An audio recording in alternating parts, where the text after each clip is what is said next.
প্রিয় দর্শক, এই মুহূর্তে যারা নাগরিক ফেসবুক এবং ইউটিউব পেজে যুক্ত আছেন তাদেরকে স্বাগত জানাচ্ছি। আর আপনাদের সঙ্গে আছি আমি সাইদ আরমান। আমরা মূলত এই মুহূর্তে ব্যাংকিং খাত নিয়ে আলাপ করব এবং ব্যাংকিং খাতের সবচেয়ে বড় যে নাজুক পরিস্থিতি, মূলত খেলাপি ঋণ পরিস্থিতি দিন দিন নাজুক হচ্ছে, সেই বিষয়টি নিয়ে আপনাদের সঙ্গে আলোচনা করতে চাই। আপনারা জানেন, কেন্দ্রীয় ব্যাংক গতকাল বাংলাদেশের ব্যাংকিং খাতে খেলাপি ঋণের পরিস্থিতি প্রকাশ করেছে। তাতে আমরা দেখছি যে প্রায় 2 লাখ কোটি টাকার বেশি, 2,11,000 কোটি টাকা খেলাপি হয়ে পড়েছে। যদিও কেন্দ্রীয় ব্যাংকের এই পরিসংখ্যানের মধ্যে অবলোপন করা ঋণ এবং মামলা মোকদ্দমায় যে সমস্ত ঋণ স্থগিত আছে সেই হিসাবটি নেই।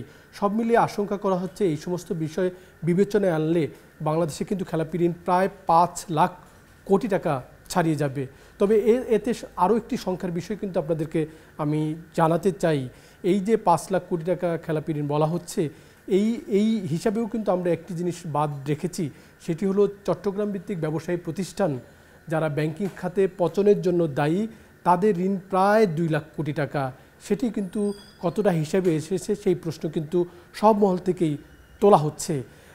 কিন্তু আরও শঙ্কার ব্যাপার, এই এসএলএম গ্রুপ যে ঋণ নিয়েছে বলা হচ্ছে, কেউ বলছে 2 লাখ কোটি টাকা, কেউ আরও বেশি বলছে, বা কোনো হিসাব থেকে আমরা পাচ্ছি প্রায় সোয়া লাখ কোটি টাকা তাদের ঋণ। এই ঋণের বড় একটি অংশ কিন্তু তারা দেশ থেকে পাচার করে নিয়ে গেছে বলে অনেকেই শঙ্কা প্রকাশ করছেন। কাজেই তাদের যে ঋণ সেটি খেলাপি হয়ে পড়লে সেটি বাংলাদেশে আর ফেরত আনা যাবে কিনা সেই প্রশ্নটি কিন্তু তুলছেন, কেন্দ্রীয় ব্যাংক থেকেও তোলা হচ্ছে এবং অর্থনীতিবিদরাও কিন্তু সেই শঙ্কার কথাটি জানাচ্ছেন। এখন একটি বিষয় আপনাদের জানাতে চাই, আপনারা জানেন যে গত প্রায় 16 বছর আওয়ামী লীগ সরকার শাসন ক্ষমতায় ছিল। এই সময় খেলাপি ঋণের কী পরিস্থিতি সেটি একটু জানাতে চাই। 2009 সালে যখন আওয়ামী লীগ সরকার ক্ষমতায় আসে তখন কিন্তু দেশের ব্যাংকিং খাতে খেলাপি ঋণের পরিমাণ ছিল প্রায় 22,000 কোটি টাকা। সেটি কিন্তু এখন বেড়ে 2,11,300 কোটি টাকার উপরে হয়েছে। অর্থাৎ গত প্রায় 16 বছরে দেশের ব্যাংকিং খাতে খেলাপি ঋণ বেড়েছে 1,88,000 কোটি টাকা।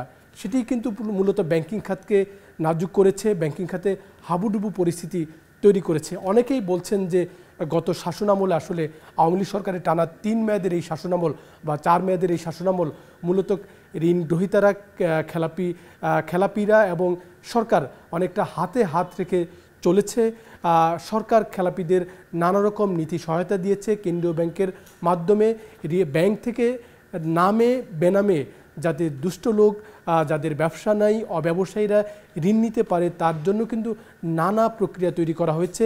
এবং কেন্দ্রীয় ব্যাংক, যার কাজ ব্যাংকিং খাতে সুশাসন নিশ্চিত করা এবং যার কাজ ব্যাংকিং খাতে তদারকি করা, শাসন ব্যবস্থা জোরদার করা, সেই কেন্দ্রীয় ব্যাংক কিন্তু তার কাজ দায়িত্ব পালন না করে অনেকটা ঋণ খেলাপিদেরকে সহায়তা দিয়ে গেছে।